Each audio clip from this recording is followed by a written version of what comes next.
They said a black man could never truly belong in first class, but on that flight, one woman was about to learn just how wrong she was. She entered the cabin with the air of someone who believed the world revolved around her. Her eyes scanned the luxury seats until they landed on him. A tall, poised black man sat calmly in the place she thought should be hers. To her, it wasn't about the seat number, it was about who deserved to sit there. With a sharp voice and colder glare, she insisted he move. Her words sliced through the cabin, dripping with entitlement and prejudice, making it clear she saw him not as an equal, but as an intruder. The silence that followed was thick. Passengers shifted uncomfortably, some looking away, others quietly, smirking as if humiliation were entertainment. He did not rise. He did not flinch.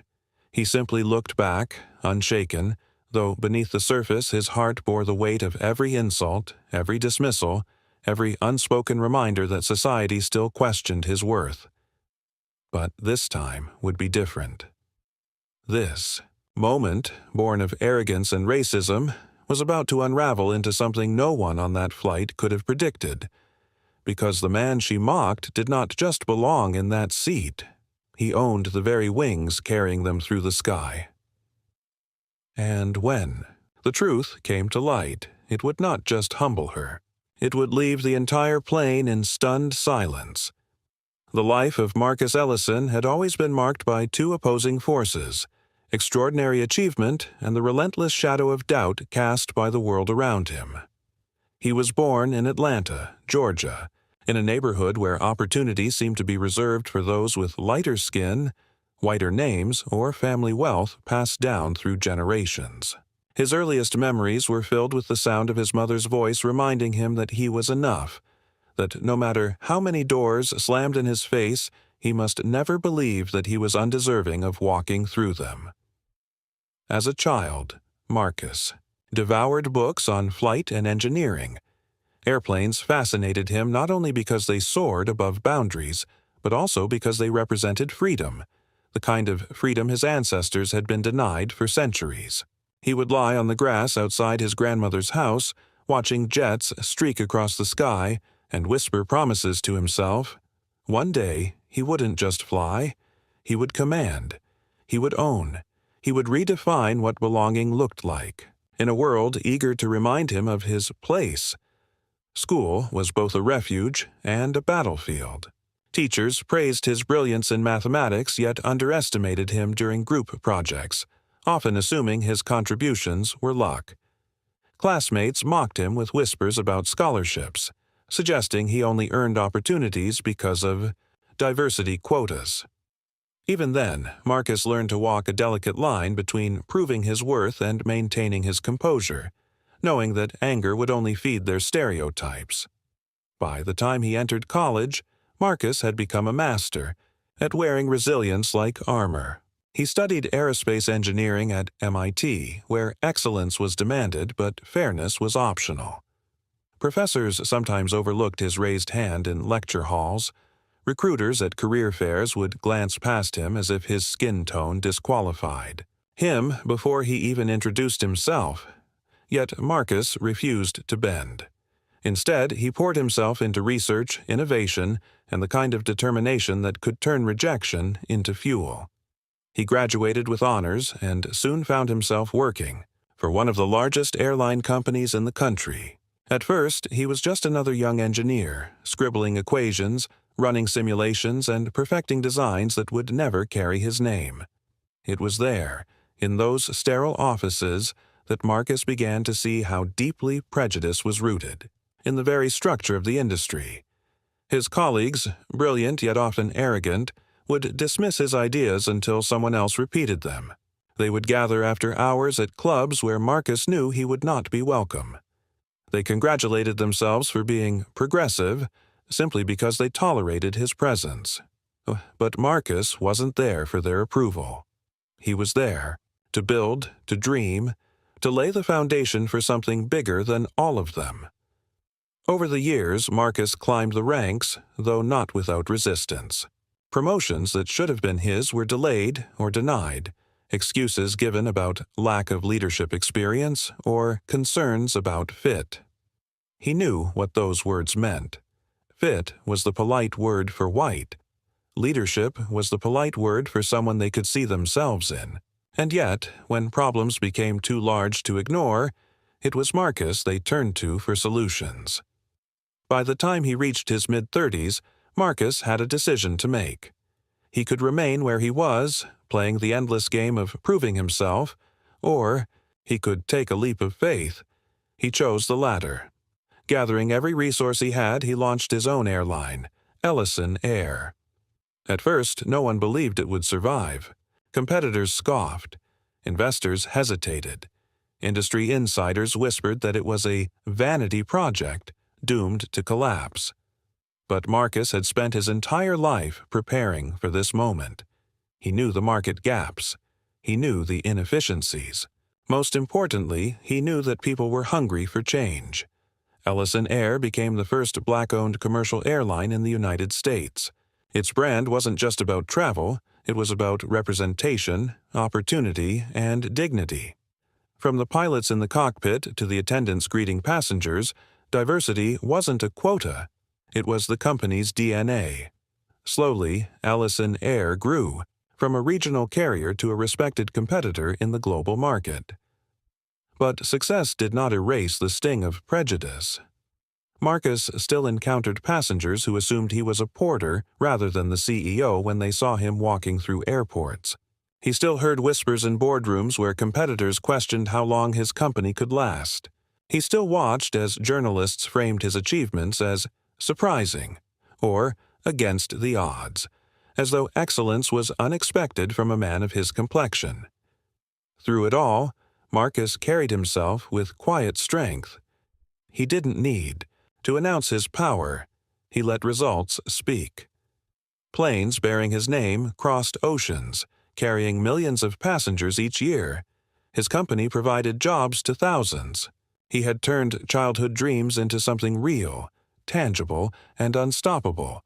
And yet, no amount of success could shield him from moments that reminded him of the world's stubborn cruelty.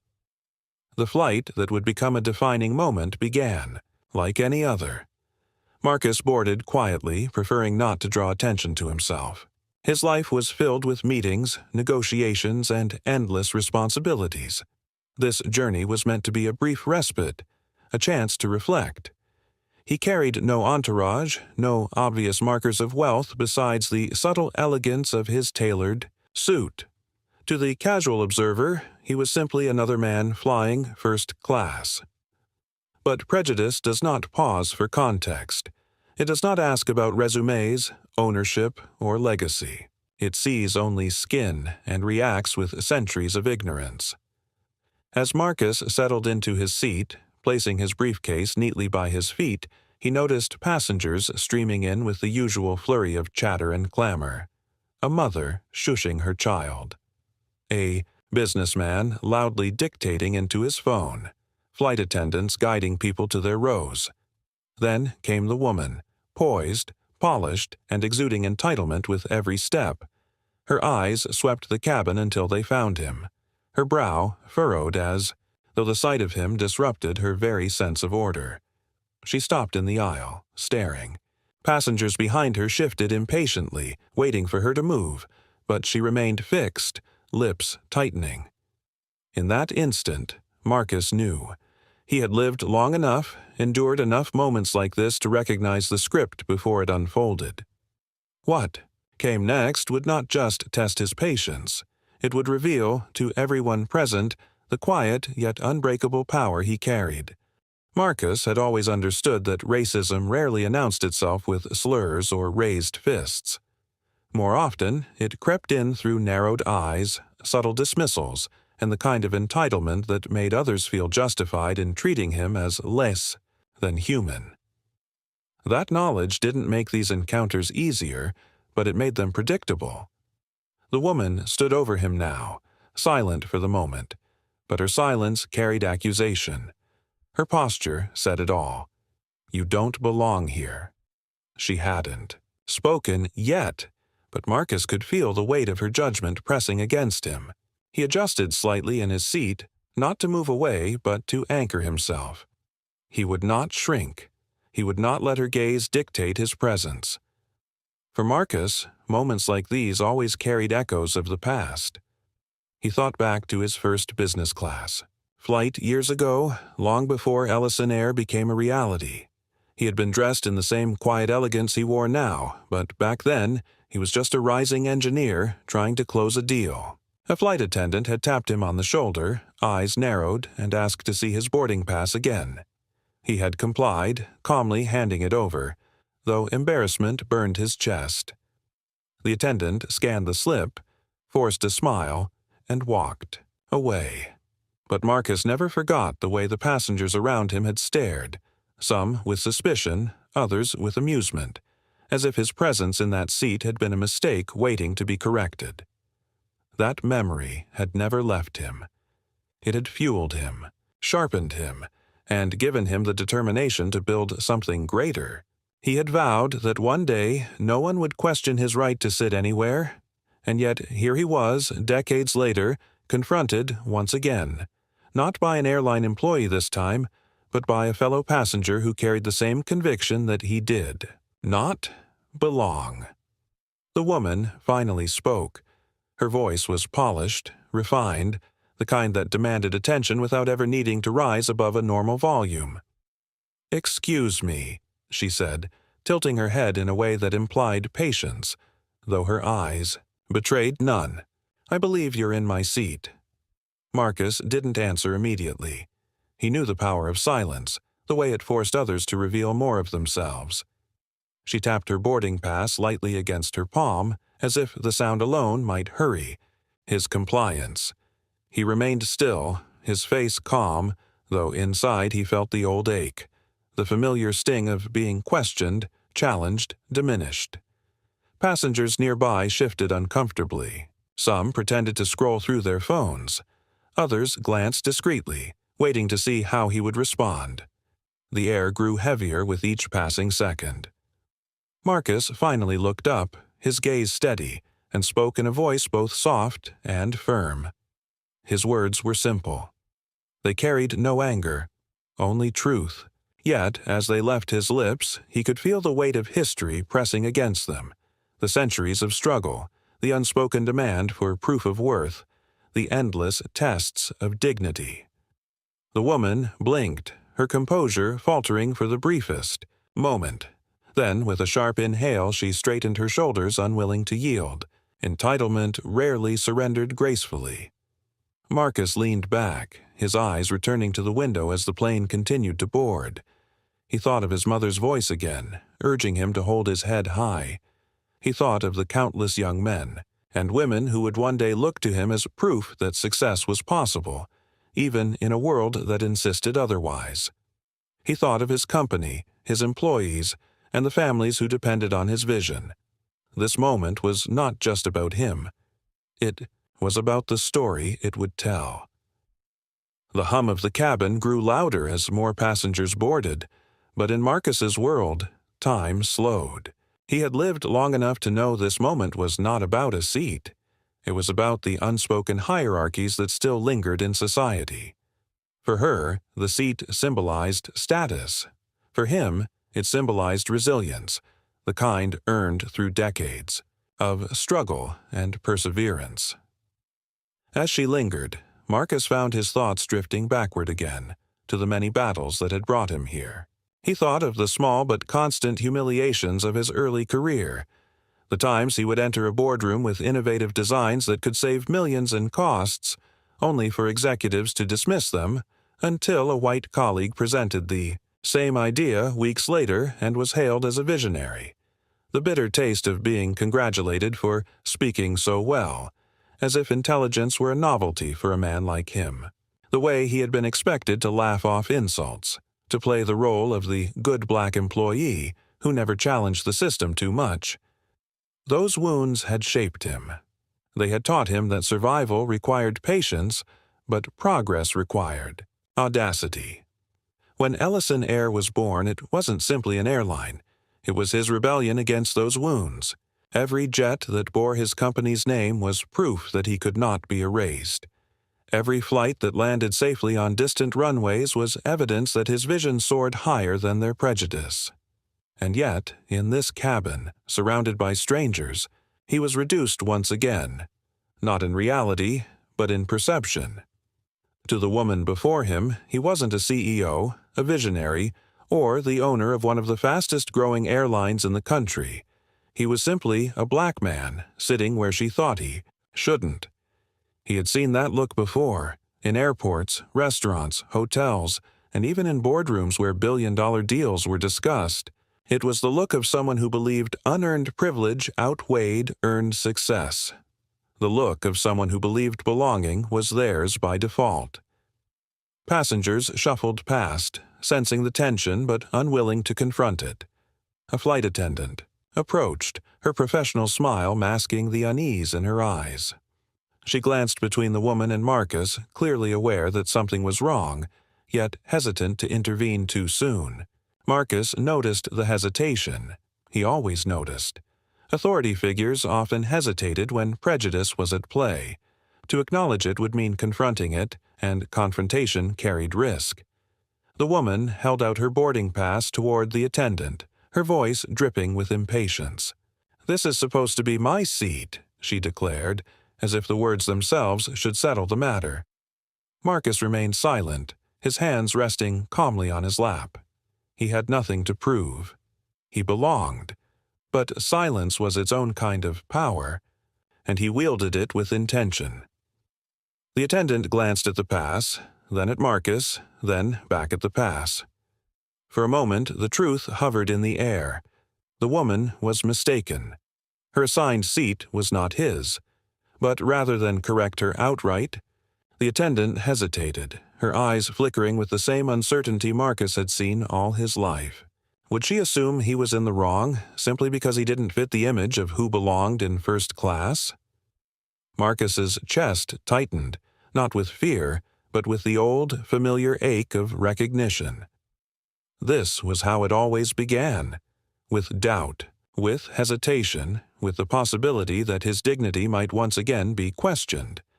But unlike in the past, this moment carried a deeper irony, because Marcus was not just another passenger. He was the man who had built an empire in an industry that had once shut him out. The irony was sharp enough to cut through the thick air of injustice swirling in that cabin. He leaned back, his gaze shifting out the window toward the tarmac.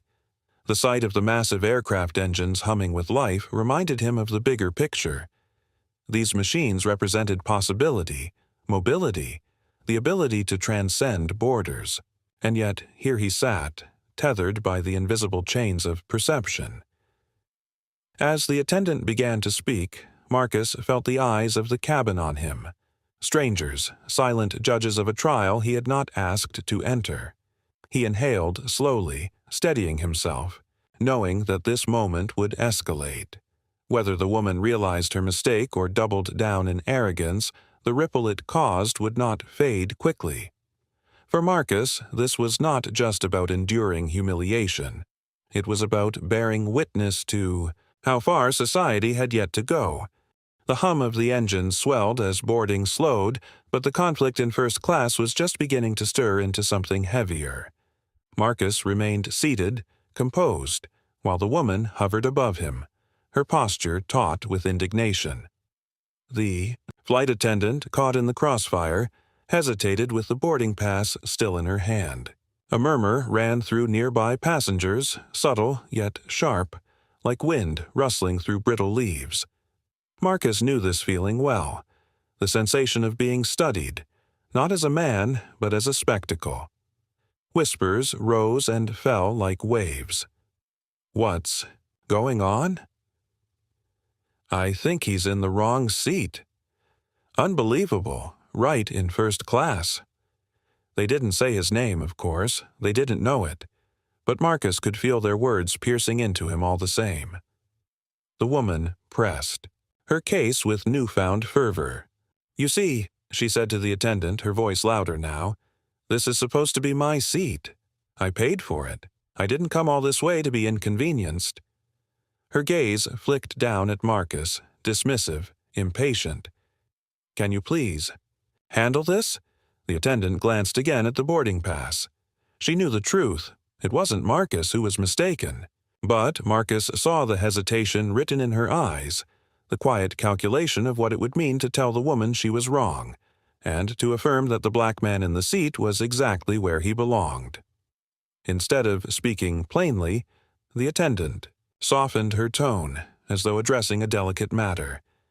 "Ma'am," she began carefully, "let me check with the system. Sometimes the seat assignments get complicated." Marcus closed his eyes for a brief moment. Complicated? That word carried the sting of avoidance. The seat assignment wasn't complicated at all. It was printed clearly on the boarding passes. But the situation became complicated only because it required affirming his right to exist where he was not expected. The woman smiled triumphantly, as if the hesitation was proof she was correct. Her confidence swelled, feeding off the silence of the cabin. Passengers who had been watching now exchanged knowing glances, reinforcing her conviction. She was no longer questioning. She was certain. In her mind, the attendant's hesitation was validation.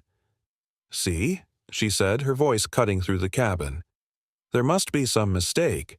These seats aren't for everyone." The words landed like stones, heavy and deliberate. Though she hadn't used racial slurs, her meaning was unmistakable. The venom wasn't in what she said outright, but in what she implied. That Marcus, by virtue of who he was, did not belong. Marcus felt the heat rise in his chest, but he controlled it with the discipline of a man who had weathered storms his entire life. He straightened slightly, his posture regal, unshaken. If she wanted to cast him as an intruder, he would show her what dignity looked like in the face of ignorance. The attendant excused herself to check the system, leaving Marcus and the woman locked in silent confrontation. She stood firm in the aisle, refusing to step aside, as though her body itself was a barrier guarding what she believed was hers. Her presence forced other passengers to squeeze around her, bumping bags and muttering complaints, yet she remained unmoved. Entitlement, Marcus thought, was always louder than inconvenience. Minutes stretched long. The whispers grew bolder. Someone, behind, muttered, "Figures." Another voice snickered. "Probably snuck up here." Marcus heard it all. He had trained himself to pretend such words didn't matter, but they cut deep nonetheless. Each remark carried centuries of assumptions, every syllable dipped in the poison of prejudice. The attendant finally returned, her expression strained. She crouched slightly toward the woman, speaking in a tone that suggested empathy. "Ma'am, according to our records, your seat is 2 rows back. This one is already assigned." For a heartbeat, silence fell. Marcus thought, perhaps naively, that the confrontation might end there. But entitlement rarely bowed gracefully. The woman's face hardened. She leaned closer, lowering her voice but sharpening its edge. "I don't think so. There must be some mistake in your system. Look at him," she whispered harshly, but loud enough for Marcus and others to hear. "Do you really think he belongs in first class?" The words sliced the air. Gasps rippled through the cabin. Some passengers looked away, suddenly fascinated by their seat belts. Others stared openly, caught between discomfort and intrigue. Racism, when exposed so bluntly, always demanded a response, but most people chose silence. Marcus inhaled deeply, steadying himself. He thought of the generations who had endured worse, who had been denied not just seats, but freedom, dignity, and life itself. He thought of his mother, his grandmother, the men and women who had carried him to this moment with sacrifices too great to measure. He would not let this woman reduce him to a caricature. He opened his eyes and turned his gaze fully upon her. There was no anger in his look, only the weight of truth, the quiet authority of a man who carried centuries of resilience within him. The woman flinched slightly under the intensity, though she masked it quickly with a scoff. The attendant shifted, uncomfortably, then repeated herself with firmer words. "Ma'am, your assigned seat is 2 rows back. This one belongs to Mr. She glanced at Marcus's boarding pass, then continued, "Mr. Ellison. He is exactly where he should be."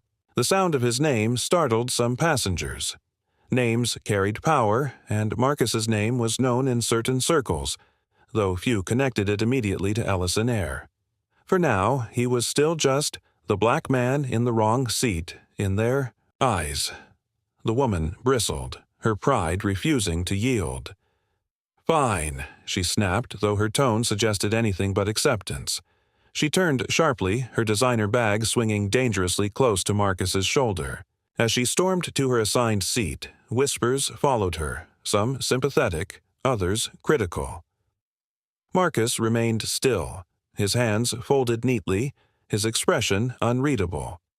Outwardly, the confrontation was over, but inside, he knew it was only the beginning. The wound had been opened and the poison would spread. He could feel it in the air, thick and bitter, as though the entire cabin had absorbed the venom of her words.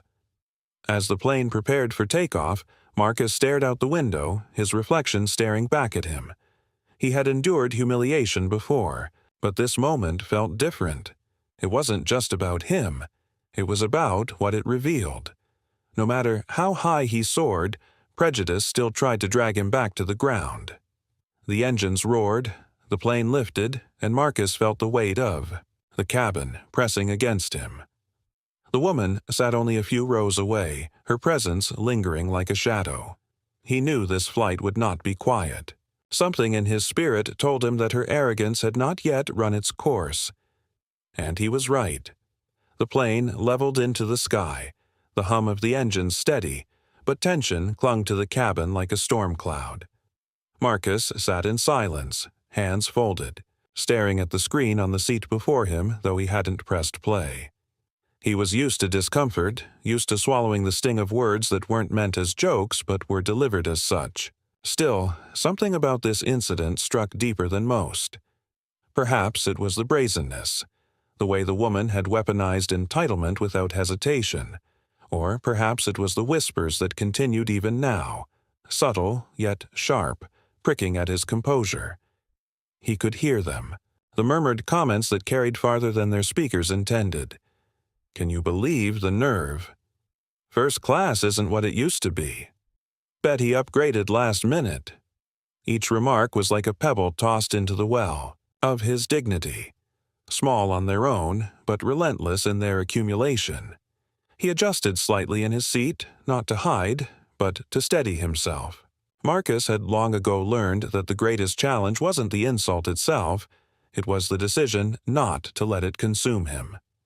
The flight attendant returned, offering drinks with a smile too careful, too forced. When she reached Marcus's row, her tone softened, polite to the point of patronizing. "Can I get you anything, sir?" she asked, stressing the last word as though to overcompensate for earlier doubt. He thanked her calmly, requesting only water. The glass arrived quickly, placed before him with a delicacy she hadn't shown the passengers before him. It wasn't kindness, it was guilt. Marcus accepted it without comment. He had no interest in soothing her conscience. His silence, his composure, his refusal to shrink, those were his weapons, sharper than any retort. Behind him, the woman wasn't finished. Her voice rose intermittently, cutting through the hum of the cabin. She complained loudly about seating errors, about standards slipping, about how anyone could apparently make it into first class these days. Her words weren't directed at Marcus, but they carried to him with ease. Each sentence was a dagger thrown over his shoulder, meant to land whether he acknowledged it or not.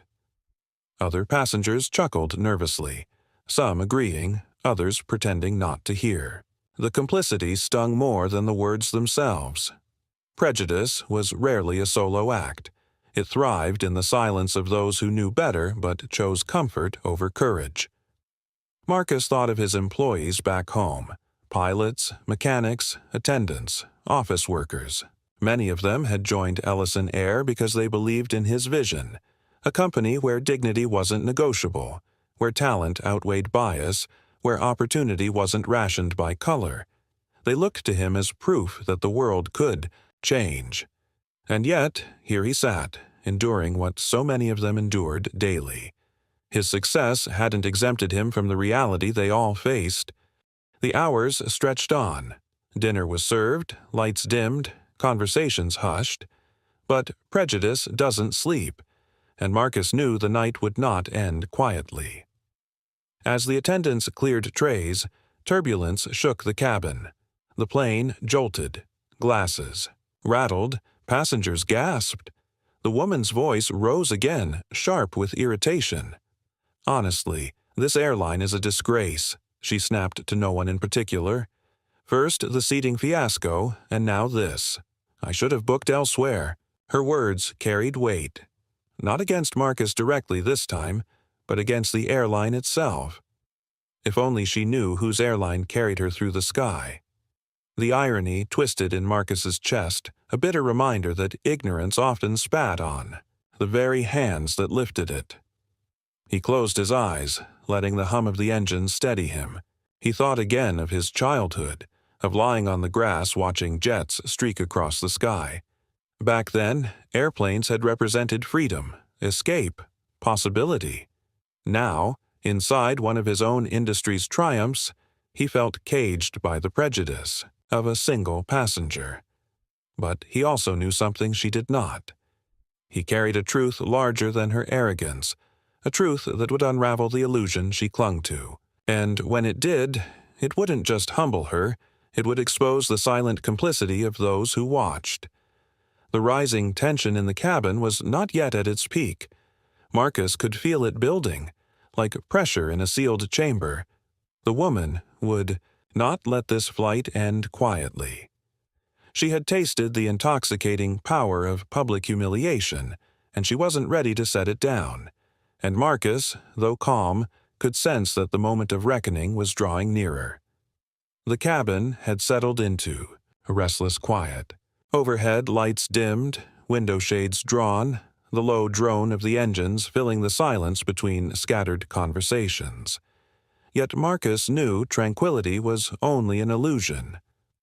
The woman, a few rows back, still simmered, her discontent radiating forward like heat from a fire not yet extinguished. Every so often her voice pierced the hum, sharp, deliberate, designed to be overheard. "It's unbelievable," she murmured loudly to the man seated beside her. First class should mean first class. Standards have fallen. The man chuckled weakly, unwilling to challenge her, unwilling to risk discomfort. Complicity again. The kind Marcus knew all too well. He stared at his reflection in the darkened window, the faint outline of his face superimposed on the clouds rushing past. The image reminded him of the boy he once was, the one who whispered to the skies about, flying higher than anyone believed possible. That boy still lived within him, but nights like this tested his resolve. Success had lifted him to extraordinary heights, yet prejudice followed, relentless and unyielding. The attendants moved quietly through the aisles, checking on passengers. When one approached Marcus, her tone was cautious, as though addressing something fragile. "Is everything all right here, sir?" she asked, her voice hushed. Marcus nodded once, his composure unshaken. "Everything is fine," he replied, though the truth was heavier. He could see the question behind her eyes. Should I intervene again? Should I risk angering her? But like so many before her, she chose safety over confrontation and walked on. Minutes stretched into hours. The woman's commentary grew bolder, her words painting a caricature of the man she had decided Marcus must be. "Some people think money can buy them class," she sneered at one point, her tone sharp enough to carry. "But class is something you're born with." The remark struck deeper than she could have known. Marcus thought of his parents, who had worked tirelessly to shield him from the ugliness of a world that sought to break him. He thought of his grandmother, who scrubbed floors so he could buy his first set of engineering textbooks. They had not been born with privilege, but they had given him the foundation to build his empire. And here he was, reduced to a target for someone else's bitterness. The murmurs around him shifted. Some passengers smirked in quiet agreement with her, while others looked down, shame flickering across their features but never hardening into action. Marcus felt the isolation pressing in, heavy and suffocating. Racism was not only in the words of the loud, but in the silence of the complicit. He leaned back, closing his eyes, centering himself in the storm. He reminded himself who he was. Not the caricature she painted, not the stranger others judged, but Marcus Ellison, the man who had built an airline from the ground up. His existence in that seat wasn't a mistake. It was destiny fulfilled. Still, humiliation clung to him. Every whispered word, every sidelong glance, every unspoken judgment carved another wound. He carried them silently, his composure unbroken, but the scars pressed inward, demanding to be acknowledged. The plane hit turbulence again, shaking violently. Gasps rippled through the cabin. The woman seized the moment, her voice rising above the chaos. "See what I mean?" she shouted. "This airline can't even manage a smooth flight. Absolute disgrace." Her words cut through the air, and for the first time, heads turned not toward Marcus, but toward her. Passengers frowned, attendants stiffened, the weight of her entitlement finally tipping into absurdity. But she did not stop. Entitlement rarely knew when to quiet itself. Marcus opened his eyes, gazing calmly toward the aisle. He felt the shift in the cabin, the way people were beginning to recognize the ugliness in her voice. Yet he also knew the moment was not yet finished. The climax had not yet arrived, because soon the truth would break through her arrogance like light-piercing storm clouds. And when it did, the humiliation she intended for him would turn back on her with a force she could never have imagined. The plane steadied, the cabin exhaled, but the air remained heavy with anticipation. Marcus sat poised, silent, regal, carrying centuries of resilience in his stillness. The storm was not over. It was only gathering strength, and the next act would shatter everything. The night sky stretched endlessly outside the windows, black, velvet pierced by scattered stars. The engines hummed a steady rhythm, a reminder of the power propelling them forward. Yet inside the cabin, power was being contested in another way. Marcus sat unmoving, dignified, a fortress of calm against the turbulence of prejudice that swirled around him. The woman had not quieted. Her voice rose and fell throughout the flight, each word coated in venom, each sentence a new attempt to reclaim the superiority she believed was hers by birthright. "This airline," she scoffed again, her tone mocking, "falling apart at the seams, and look who they're letting into first class these days. Standards mean nothing anymore." The words struck their target even if unacknowledged. Marcus felt the sting but did not flinch. His silence unnerved some passengers. They shifted uncomfortably, whispering, "Why doesn't he say something?" But Marcus knew silence was not weakness. It was preparation. A man who carried truth did not need to shout. The tension reached its peak when the flight attendants began preparing dessert service. The aisle narrowed with trays and carts, and the woman seized her moment. Rising abruptly from her seat, she stormed forward, bypassing the attendants with sharp gestures. She stopped directly beside Marcus, towering over him with eyes blazing. "This is ridiculous," she snapped loud enough for the cabin to hear. "I don't care what your little computer says, that seat is supposed to be mine. People like me don't get pushed aside. Not for this." The last word dripped with contempt, a dagger sharpened by centuries of hatred. A gasp rippled through the passengers. Some froze, others turned away, but the ugliness was undeniable now. Marcus lifted his gaze to her slowly, unhurried, with the quiet authority of a man who had nothing to prove. The silence stretched, thick and heavy, until it felt as though even the engines hushed to listen. Then the lead flight attendant stepped forward, her professionalism cracked by the weight of the moment. Her voice trembled, but she spoke with firmness. "Ma'am, please return to your seat. You are causing a disturbance." The woman spun toward her, eyes blazing. "A disturbance? He's the disturbance, look at him. You really expect us to believe he belongs here? This is first class, not some charity project." The words struck the cabin like lightning. Murmurs erupted, some passengers shaking their heads, others whispering in agreement, their prejudice unmasked by the woman's brazenness. The air thickened with discomfort, the tension nearly unbearable. Marcus exhaled slowly, his composure unbroken, though inside his chest thundered with the echoes of every injustice he had endured in silence. But tonight would not end in silence. He rose. The movement was deliberate, graceful, commanding. In that moment, the cabin seemed to shrink beneath his presence. He stood tall, his posture radiating authority not borrowed, but earned. His eyes swept the rows, meeting the stares of passengers who had judged, doubted, or laughed. Each gaze faltered under his calm intensity. Then, in a voice steady as steel, he spoke. "Do you know who I am?" The question hung in the air, not shouted, but weighted with power. The woman scoffed, crossing her arms, mistaking his calm for bluster. "Some man who doesn't know his place," she sneered. Marcus let the words hang, then spoke again, his voice carrying through the cabin like the toll of a bell.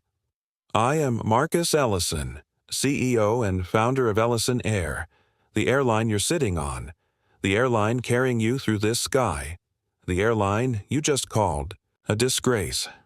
Gasps filled the air. Shock rippled through the passengers like a wave. Heads turned, eyes widened, whispers exploded into stunned silence. The woman's face drained of color, her composure shattering as though glass had splintered beneath her feet. Marcus remained unmoving, his words calm, unshaken. "This seat," he continued, "is mine. Not because of privilege, not because of entitlement, but because I built this airline with my own hands, against every barrier placed before me. I have faced prejudice, doubt, dismissal, and still, I rose, and now you sit here, carried on wings you dared to call unworthy." The cabin was silent but for the hum of the engines. No one laughed now, no one whispered. The truth had cut through the prejudice like a blade, leaving only awe in its wake. The woman staggered back a step, her lips trembling, words failing her. She opened her mouth, but nothing came. For the first time, her entitlement collapsed beneath the weight of reality. Marcus did not gloat. He did not smile. His dignity did not allow for triumph over humiliation. He simply looked at her, his expression calm, unbroken, and said, "Return to your seat." She obeyed. Her steps were unsteady, her arrogance stripped bare. Passengers, who had smirked earlier, now stared at their laps, ashamed. The silence in the cabin was no longer complicit, it was reverent. Marcus sat again, his hands folding neatly, his composure intact. The storm had broken, and the truth had thundered through the sky. But the impact of that moment would not fade when the wheels touched the ground. For everyone in that cabin, the memory of what they had witnessed, the cruelty, the arrogance, the revelation, would remain. And Marcus knew that sometimes the quiet strength of truth was louder than any insult ever hurled. The engines roared onward, carrying not just passengers, but a lesson seared into their hearts. And the woman, now small in her seat, would never again forget the day she tried to strip a man of his dignity, only to discover he owned the very wings beneath her. The cabin remained eerily quiet, as though the engines themselves carried the weight of what had just unfolded. Passengers shifted uncomfortably, some staring at Marcus with a newfound respect, others avoiding his gaze out of shame. The woman, who had once dominated the air with her voice, now sat slumped in her seat, smaller than she had ever appeared. Her arrogance had withered, replaced by the heavy stillness of humiliation. Marcus leaned back, his hands folded loosely, his gaze returning to the window. Outside, the stars glimmered against the black horizon, unbothered by the storms of human prejudice below. He thought of how long it had taken to arrive at this moment. Not the seat in first class, but the seat in history he had carved for himself. Generations before him had been denied such dignity.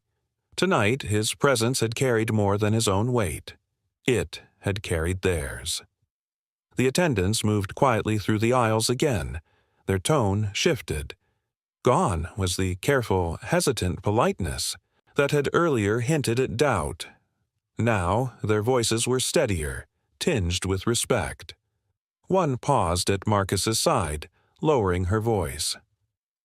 "Mr. Ellison," she whispered almost reverently, "thank you for your patience." He offered only a nod. Patience had not been a choice. It had been a necessity, sharpened by decades of surviving what others could not see. The passengers who had once whispered against him now whispered about him in awe. "Did you hear? He owns the airline." "Unbelievable. Imagine the restraint he had." "I'll never forget this." Their tones had shifted, but Marcus knew better than to mistake awe for absolution. Respect born of revelation was fleeting. Tomorrow some of these same passengers would return to lives where prejudice thrived unchecked.